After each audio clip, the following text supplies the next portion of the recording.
매달 꼬박꼬박 들어오는 월급, 그리고 아끼고 아껴서 통장에 모아둔 그 돈이 사실은 매년 녹아내리고 있다는 사실 여러분 알고 계시나요? 20년 전 예금은 사실 부의 상징이었습니다. 하지만 지금은 어떤가요? 밥값은 두 배로 뛰는데 통장 이자는 항상 제자리 걸음입니다. 결국 가만히 앉아 있는 것만으로도 우리는 매년 가난해지고 있습니다. 평범한 직장인이 이 인플레이션 도두로부터 우리의 자산을 지켜낼 수 있는 방법은 단 하나입니다. 바로 투자인데요. 그런데 무턱대고 투자로 주식을 사는 것보다 더 중요한 게 한 개 더 있습니다. 바로 어디에 담을까인데요. 국가에서 지원해주는 혜택이 가득한 계좌들을 제대로 이용만 해도 남들보다 조금 더 빠르게 자산을 불려갈 수 있습니다. 재테크 좀 한다는 사람들 사이에서 필수라고 불리는 절세 3대장, 바로 IS 계좌, 연금저축펀드, IRP 계좌가 있는데요. 세금 혜택 엄청납니다. 나라에서 대놓고 돈 벌게 해줄게 라고 만든 계좌들이니까요. 하지만 여기서 우리는 불편한 진실을 하나 마주치게 되는데요. 절세 계좌 3인방 연간 납입 한도를 꽉 채우려면 1년에 얼마가 필요한지 알고 계시나요? 연금 1,800만 원에 IS 계좌 2천만 원, 무려 3,800만 원이 필요합니다. 대한민국 평범한 직장인 중에 월급 받아서 생활비를 쓰고 대출 이자도 내고 아이들 학원비까지 내면서 1년에 3,800만 원을 저축할 수 있는 사람이 과연 몇 명이나 될까요? 정말 거의 없을 겁니다. 결국 우리에게 필요한 건 무작정 다 하는 것이 아닙니다. 내 한정된 월급으로 내 주머니 사정에 맞춰서 가성비 있게 어떤 계좌부터 채워야 세금 혜택을 가장 알뜰하게 쭉쭉 받아먹을 수 있을지 투자 순서를 먼저 고민해야 합니다. 제가 13년 동안 연금과 IRP, IS 계좌 모두 굴려보면서 1억 원을 만들면서 깨달은 투자 로드맵, 오늘 이 영상 하나로 여러분들께 10년 뒤 통장 잔고를 한번 바꿔드려 보겠습니다. 대한민국에서 가장 대표적인 두 가지 케이스를 가져왔습니다. 첫 번째, 치열했던 시간을 지나서 내 집 마련이라는 묵직한 숙제를 끝낸 40대와 50대 여러분, 그리고 이제 막 사회에 올라탄 20대, 30대 여러분들입니다. 먼저 대한민국에서 40대 이상의 경우인데요. 대한민국에서 40대 중반을 살아간다는 건 내 집 마련과 결혼이라는 두 단어는 인생의 가장 거대하고 무거운 숙제를 끝냈다는 훈장과도 같습니다. 당장 수억 원의 보증금이나 결혼 자금이 빠져나갈 급한 불은 껐다는 뜻이죠.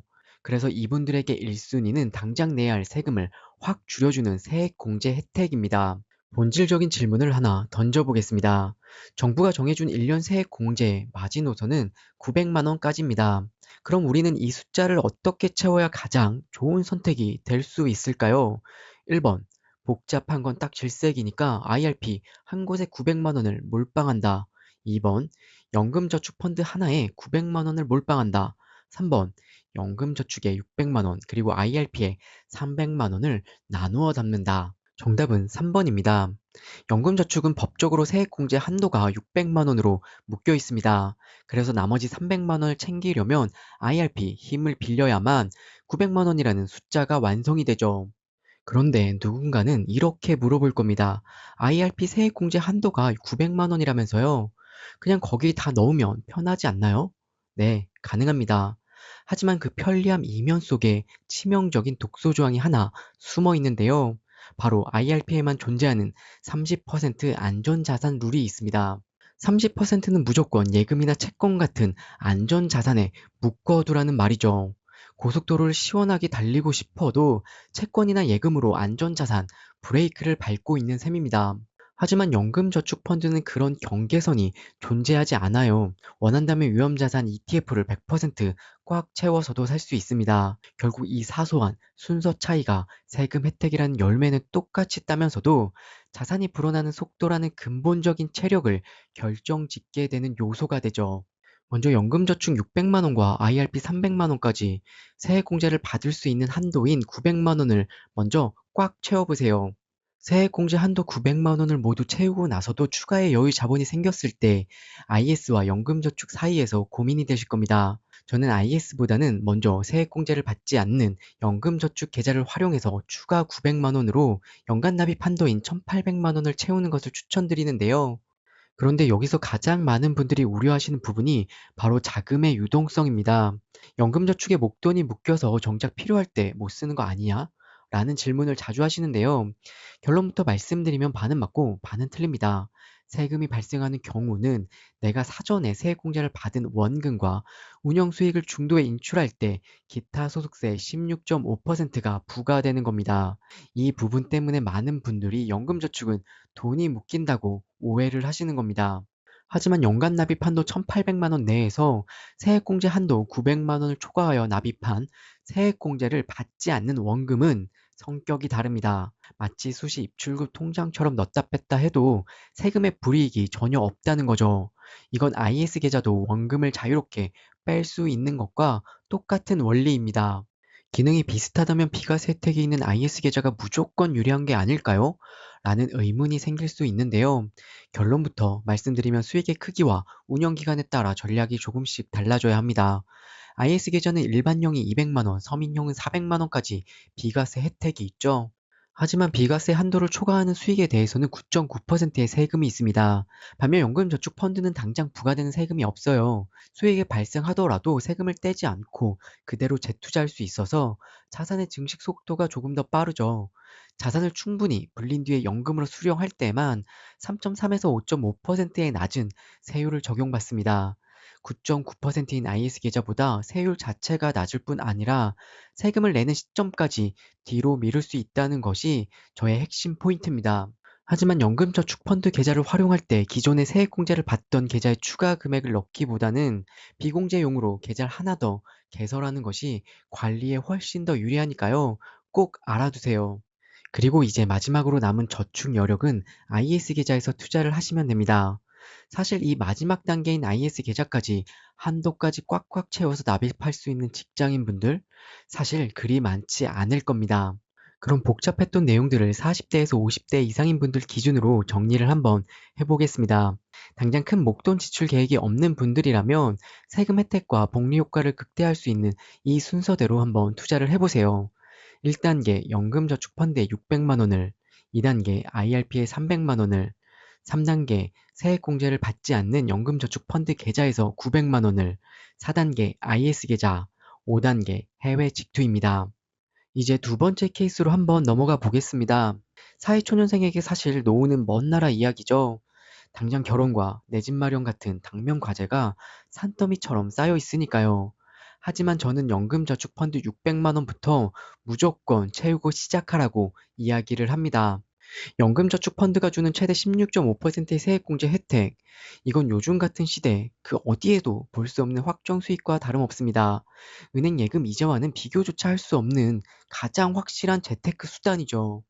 하지만 세액공제 한도를 받는 건 여기서 멈춰야 합니다. 세액공제 한도를 꽉 채우겠다고 IRP에 300만 원을 더 넣는 욕심, 저는 추천하지 않는데요. 사회초년생에게 수익률보다 유동성이 조금 더 중요하기 때문입니다. IRP는 돈이 너무 단단하게 묶여버리는 효과가 있어요. 살다 보면 갑자기 큰돈이 필요한 순간이 반드시 오기 마련인데, 그때 울며 겨자 먹기로 계좌를 깨는 순간 그동안 받은 혜택보다 혹독한 대가를 더 치러야 하기 때문이죠. 그래서 저는 두 번째 단계는 바로 IS 중개형 계좌입니다. 이 계좌의 핵심은 전략은 딱 하나, 3년인데요. 딱 3년만 꾹 참고 버텨보세요. 3년 후에는 강력한 비과세 혜택과 한도를 넘는 수익에 대해서는 9.9%라는 압도적인 낮은 세율만 적용받을 수 있습니다. 사회초년생 여러분들 3년 뒤에는 무엇을 하고 계실 건가요? 누군가는 가정을 꾸릴 것이고 누군가는 내 집 마련의 첫걸음을 뗄 겁니다. IS 계좌는 바로 그때 든든하게 받쳐줄 진짜 목돈을 만들어주는 도구가 될 것이죠. 물론 살다 보면 계획에 없던 급전이 필요할 때도 있겠죠. IS 계좌의 가장 큰 장점도 여기 있습니다. 부득이한 경우 납입한 원금 내에서는 언제든 중토 인출이 가능하다는 점입니다. 하지만 저는 여러분 감히 말씀드릴게요. 3년이란 시간을 꽉 채워 만기 해제라는 결과값을 얻기 전까지는 절대로 손대지 마세요. 이번 달 카드값이 조금 모자란가? 원금에서 좀 뺐었을까? 이렇게 시작된 가벼운 손길은 결국 습관이 되기 마련입니다. 3년만 딱 눈 감고 버텨보세요. 2단계에서 사회초년생 여러분들의 부의 체력이 엄청나게 성장하게 됩니다. 이제 여기까지 오셨다면 여러분은 이미 상위 1%의 길을 걷고 있는 겁니다. 연금저축과 IS 그리고 모두 다 채우셨다면 일반 직투계좌까지 한번 활용해 보세요. 이제 마지막 연금저축 600만 원을 채우고 IS 계좌 2천만 원까지 납입을 했는데 아직도 여유 자금이 있다면 그때 비로소 미뤄뒀던 IRP 계좌의 문을 여는 겁니다. 남은 세액공제 혜택 300만 원까지 세액공제 900만 원을 완성하는 마지막 퍼즐을 완성해 보세요. 이제 사회초년생 투자 순서를 한번 정리해 볼까요? 1단계 세액공제 연금저축 펀드에 600만 원을, 2단계 내 집 마련과 결혼 준비를 위한 목돈 준비 IS 계좌, 3단계 유동성 확보를 위한 직투 계좌, 4단계 IRP에 300만 원입니다. 이제 올해도 정말 며칠 남지 않았습니다. 다들 한 해를 마무리하면서 들떠 있겠지만 우리에게는 그 무엇보다 냉정하게 체크해야 할 데드라인이 하나 더 남아있죠. 기억해 주세요. 12월 31일 오후 4시. 반드시 이 시간 전까지 연금저축 펀드와 IRP 계좌에 입금을 완료해야지만 세액공제 혜택을 받아볼 수 있습니다. 오늘은 케이스별로 절세계좌 입금 순서에 대해서 한번 이야기를 나눠봤는데요. 오늘의 이야기가 많이 도움이 되셨나요? 여러분의 응원이 저에겐 큰 힘이 되니까요. 좋아요와 구독 부탁드릴게요. 오늘도 시청해주셔서 정말 감사합니다.